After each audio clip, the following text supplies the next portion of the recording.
भगवान के 24 अवतार हैं जिनका भागवत में विस्तार से सबका वर्णन है, लेकिन हम सबको प्रणाम करते हुए भगवान नरसिंह, भगवान कश्यप अवतार, मत्स्य अवतार, वामन अवतार, मोहिनी अवतार और वामन अवतार में से एक और आज बड़ा शुभ दिन है, रक्षाबंधन का दिन। मैंने कल भी बताया था, माता लक्ष्मी ने वामन भगवान को रक्षा सूत्र बांध करके भगवान नारायण को अपने लोक लेकर के गई। तो ऐसे भगवान वामन का अवतार हुआ।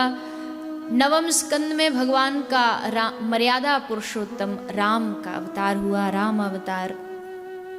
भगवान राम ने जीवन में मर्यादा कैसी होनी चाहिए उसकी शिक्षा दी, और मर्यादा के बाद फिर जीवन में आती है लीला, क्योंकि सीधा कृष्ण कथा में घुसोगे, सीधा कृष्ण की लीला, तो वो लीला पचेगी नहीं। कृष्ण कथा हर एक को पचती नहीं है। भगवान कृष्ण ने भी कहा है भगवद गीता में कि मनुष्यानाम सहस्त्रेषु, अनेक मनुष्यों, हजारों सहस्त्र मनुष्यों में से कोई एक आध मुझे जान पाता है, पहचान पाता है।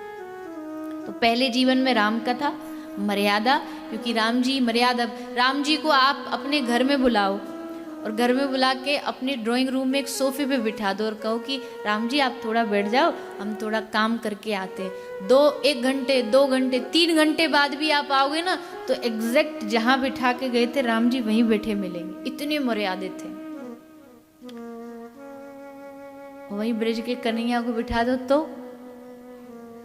मिलेगा वहां बैठा, तुम्हारे घर का एक कोना नहीं छोड़ेगा ढूंढे बगैर, सारे घर में अपनी चरण पादुका घुमा देंगे बिना कहे, बिना।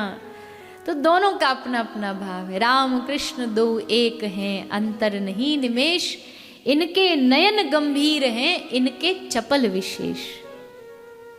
वो थोड़े गंभीर, राम जी के भक्ति करने वाले भी थोड़े आपको गंभीर ही मिलेंगे, एकदम मर्यादा। और कन्हैया को बजने वाले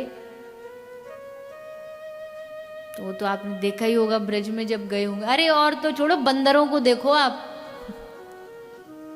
कुछ छोड़ते नहीं है। कुछ जो तैयारी पहले ही तैयार रहते हैं कि ये आएगा। एक बिहारी जी में कोई आई थी, महाराज जी शायद आपको पता हो, उसमें न्यूज़ में भी आया था, न्यूज़पेपर में निकला था। गवर्नर थी कहीं की, कहाँ की थी मुझे याद नहीं, पर गवर्नर थी। तो गवर्नर के साथ में वो 2 गार्ड चलते प्रोटोकॉल वाले। तो गवर्नर का प्रोटोकॉल तो बहुत ज़्यादा होता है, नॉर्मल उनसे भी ज़्यादा होता है। तो प्रोटोकॉल में वो चल रहे थे बढ़िया कपड़ा वपड़ा पहन के, बंदर गवर्नर के गार्ड की टोपी ले गया।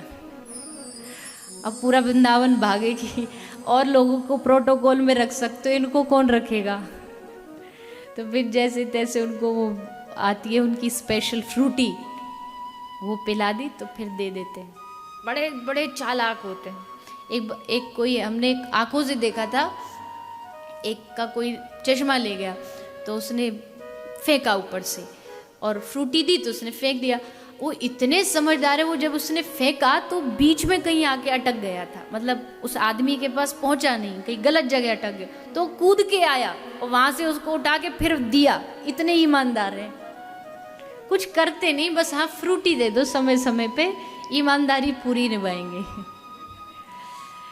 तो ऐसे नटखट ठाकुर जी, मैया कृष्ण को एक नाम से पुकारती थी, वानर बंधो, बंदरों का यार। और कन्हैया को नाम बड़ा प्रिय था। तो ऐसे लाल जी का प्रागट्य कैसे हुआ, श्री सुखदेव गोस्वामी वर्णन करते हैं। जब जब पृथ्वी पर पाप बढ़ता है तो भगवान अवतार लेते हैं। एक भाव ये है, दूसरा भाव ये है कि जब भगवान को अपने भक्तों से मिलन करना होता है तब भगवान अवतार लेते हैं। तो आज वही हुआ। भगवान क्षीर सागर में समस्त देवी देवताओं ने स्तुति की, निवेदन किया। भगवान ने आश्वासन दिया, मैं बहुत जल्द पृथ्वी पर अवतार ग्रहण करूंगा। भगवान के अवतार की तैयारियां हुई। वसुदेव देवकी का विवाह हुआ, 6 बालक हुए, 6 को कंस ने मार दिया। 7वां पुत्र भगवान ने रोहिणी के गर्भ में डलवा दिया, जिनके गर्भ से किनका प्रागट्य हुआ, बलराम, श्री बलभद्र। और आज क्या है, आज बलराम जी का प्रागट्य है तिथि के अनुसार। तो थोड़ा तिथियों में थोड़ा आगे पीछे हो जाता है उस हिसाब से, लेकिन तो आज उनके भ्राता का भी प्रागट्य है और ठाकुर जी का भी प्रागट्य। बड़ा सुंदर आज का दिन है। तो बलराम जी का प्रागट्य हुआ, उसके बाद भगवान के 8वें गर्भ की बारी आई। माता देवकी गर्भवती हुई, देवताओं ने भगवान की स्तुति की। भादों का महीना आया, धीरे धीरे भगवान के आगमन का समय नजदीक आने लगा। रिमझिम वर्षा होने लगी। भादों का महीना बड़ा सुंदर होता है, श्रावण भादो दोनों, क्योंकि ना अधिक गर्मी होती है, वर्षा होती रहती है, रिमझिम वर्षा होती है, यमुना उफान पर होती है। और उस भादों की अष्टमी को भगवान के आगमन में सारी प्रकृति तैयारी में जुड़ गई। मेघ गर्जना करने लगे, मानो ढोल नगाड़े बजा रहे हों। अप्सराएं नृत्य करने लगी, गंधर्व गान करने लगे, रिद्धि चारण स्तुति करने लगे। ब्राह्मणों की यज्ञशाला में अपने आप अग्नि प्रज्वलित हो गई।